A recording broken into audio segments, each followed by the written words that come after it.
Bonjour à tous, aujourd'hui on se retrouve pour la présentation d'un oracle, un oracle que je n'avais pas aperçu la sortie et quand je l'ai vu passer sur Amazon, j'étais très surprise et très contente parce que c'est un jeu que j'avais dans sa version anglaise, que du coup je n'ai jamais utilisé, hein, comme tous les jeux, les oracles que j'achète en version anglaise, en général ils restent dans l'armoire parce que j'ai la flemme, comme on dit, de les traduire. Donc c'est l'oracle des gardiens des bois et des forêts de Jessica Roux qui s'appelait Woodland Wardens, qui a du coup été traduit aux éditions Vega. Voilà, donc je suis trop contente de l'avoir en français. Voilà, du coup je vais vous faire une petite comparaison, hein, version française, version anglaise. Voilà, vous voyez la boîte est un peu plus grande du coup. C'est pareil, une boîte qui s'ouvre, boîte cloche, comme ceci. On va regarder ensemble, du coup, ce magnifique coffret. Voilà, et j'ai vu que, je crois que c'est pour le mois de septembre, il y a un tarot qu'elle a fait aussi qui va sortir sur les animaux, un peu le même thème, et il va être magnifique. Voilà. On va lire ensemble, du coup, ce qui est écrit au dos. Revenez aux racines magiques de la faune et de la flore. Depuis la nuit des temps, les animaux et les plantes ont joué un rôle central dans notre histoire. Nous leur avons attribué une symbolique, des caractéristiques, et ils nous ont inspiré une myriade de mythes, de contes populaires et de légendes. Au fil de ces pages, découvrez comment les propriétés des herbes aromatiques, fleurs et arbres de notre quotidien s'associent aux qualités les plus saillantes des animaux qui peuplent nos forêts, nos jardins et notre culture. Donc ce coffret contient un livre de 140 pages, 52 cartes magnifiquement illustrées et il est au prix de 24,90 €. Comme d'habitude, je vous mettrai mon lien vers Amazon dans la barre de description si vous avez envie de passer par là pour me donner un petit coup de pouce et sinon, il est disponible partout. Voilà, donc on va l'ouvrir ensemble. Bon, on va déjà ouvrir. Franchement, ils ont fait quelque chose de très ressemblant. Regardez la boîte. Hein, ils ont repris le même motif. Bon, la tonalité de couleur change un tout petit peu. Voilà, ici, on a le livre. On va regarder ça ensemble. Et les cartes, voilà. Bon, les cartes, je ne vais pas toutes les sortir. Hein. Ah, ici, on a même un petit texte, par contre, qu'on n'a plus dans cette boîte-là. Voilà. Bon, le livre, il était comme ceci. Tout en noir et blanc, voilà, et on a la même chose ici en français, en noir et blanc également. Ils ont vraiment repris le même code. Par contre, je n'ai pas, elles sont pas dans l'ordre. J'aurais bien aimé retrouver la première, mais bon, c'est un jeu que j'ai déjà utilisé. J'aurais bien aimé retrouver la souris. Bon, on va prendre la carte du chat, la deuxième, voilà, comme ça.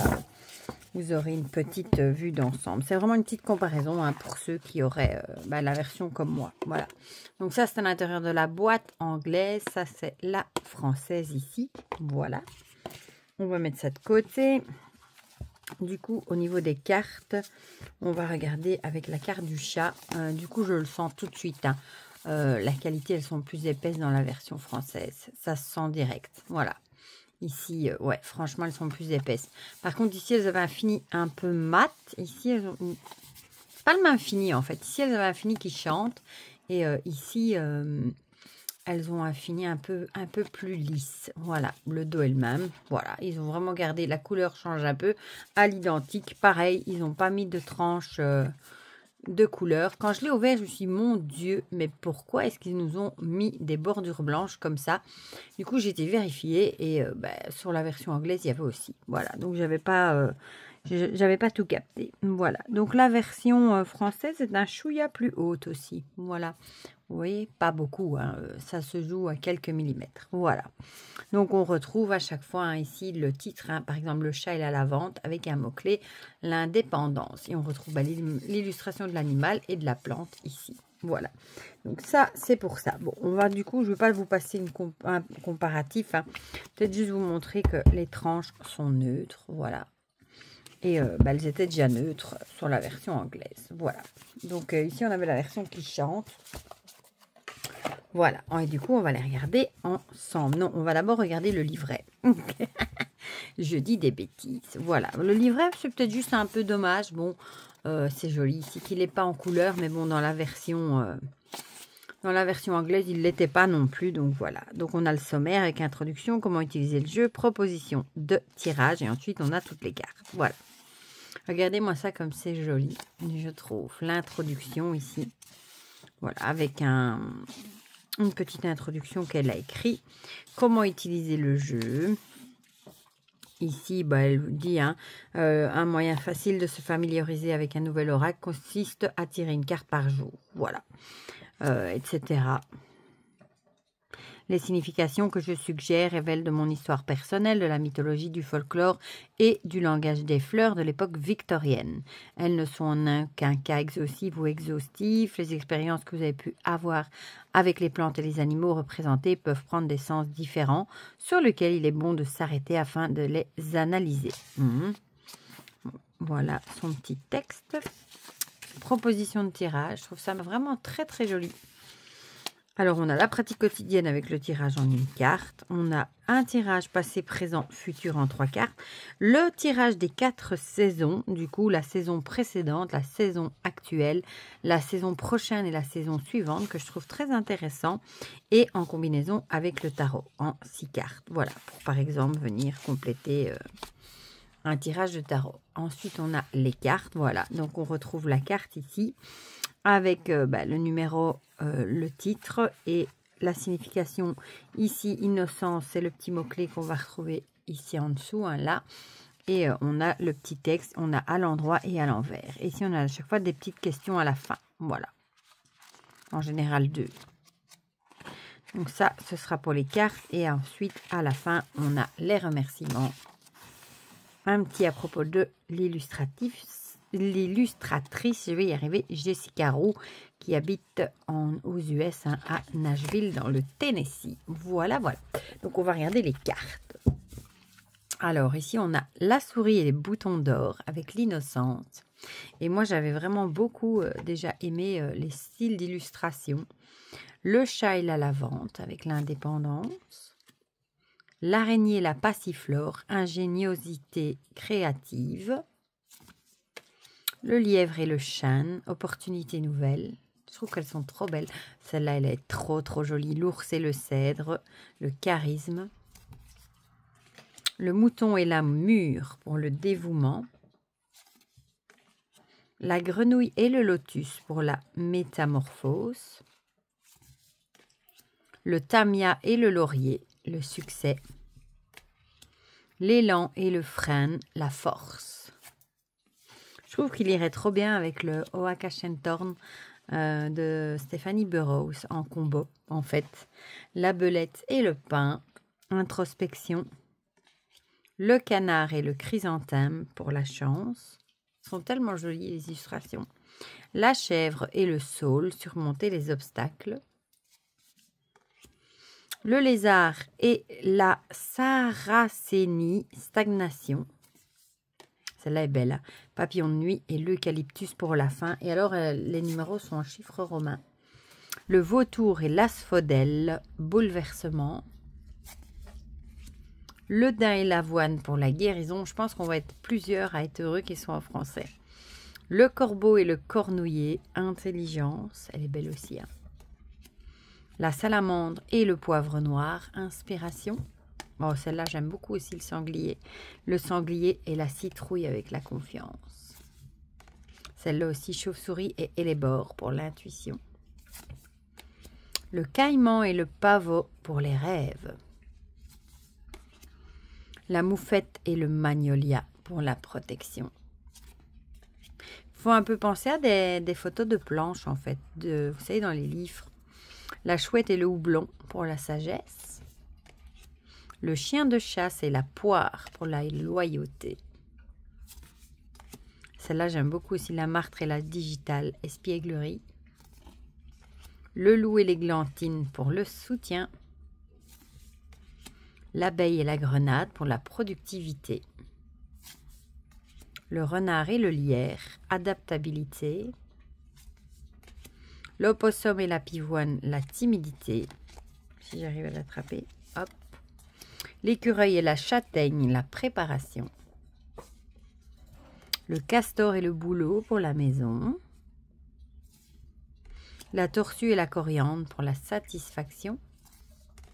Le blaireau et le ginkgo, soigner ses blessures.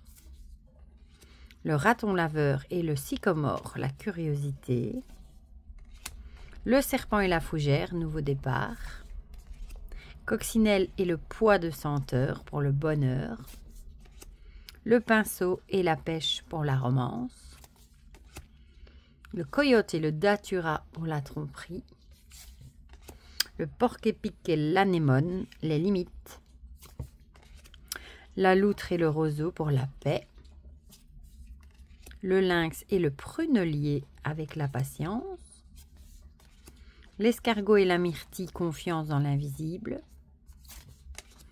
l'anguille et l'iris pour la sécurité, la truite et le muguet pour la purification, sont belles hein, les petites clochettes de muguet, l'épervier et le chardon, grâce et persévérance, l'antilope et le blé, la nourriture, papillon et le perce-neige avec l'espoir, je la trouve très belle celle-ci.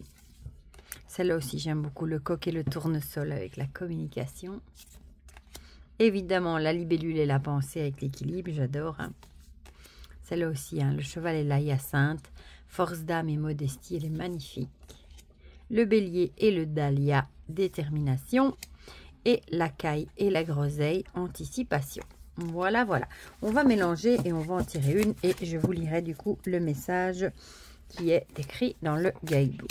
Je ne vous ai pas montré la taille, je vais le faire tout de suite avec le tarot classique. C'est maintenant que je les tiens en main que je me dis, oh tiens, j'ai un peu du mal à les tenir. Voilà, par rapport à un tarot classique. Elles sont, enfin, ça va encore, mais il n'aurait pas fallu plus grand parce que j'aurais eu du mal à les tenir. Bon, ça se mélange très bien. Bon, ben on va prendre celle-ci vu qu'elle a voulu venir. Hein. Je vais quand même vous montrer si s'étale bien. Ouais, ça va. Donc, c'est quoi qu'on a tiré? La chouette et le houblon avec la sagesse. Donc là, 22. On va aller se référer du coup au lit. 22. Ah ben, j'ouvre la page, je suis direct dessus. Comme quoi, je le dis tout le temps, mais il n'y a pas de hasard. Les chouettes sont étroitement associées à Athéna, la déesse grecque de la sagesse. Connues pour leur vision nocturne, elles représentent le savoir et l'érudition, tout en présentant une pointe de mystère. Le houblon est une plante impressionnante, capable de croître de plus de 6 mètres en une année. Associés, la chouette et le houblon sont signes de réalisation intellectuelle et spirituelle. À l'endroit, vous avez atteint le terme d'un long voyage, savourez votre réussite en goûtant à la joie de respirer profondément. À l'envers, vous pouvez être accablé par des sentiments de regret ou de manque d'accomplissement. Réfléchissez à vos succès passés et pensez de façon pratique à vos objectifs actuels, même un imposant plan de houblon à grimper petit à petit. Les questions à se poser, suis-je satisfait? Et si j'ai atteint un état de satisfaction, suis-je prêt à faire preuve d'humilité en tendant quelque chose de nouveau? Eh bien, du coup, j'espère vous savourez votre réussite en goûtant à la joie de respirer profondément. J'espère que ce sera de bon augure pour mon examen qui se passera le 15.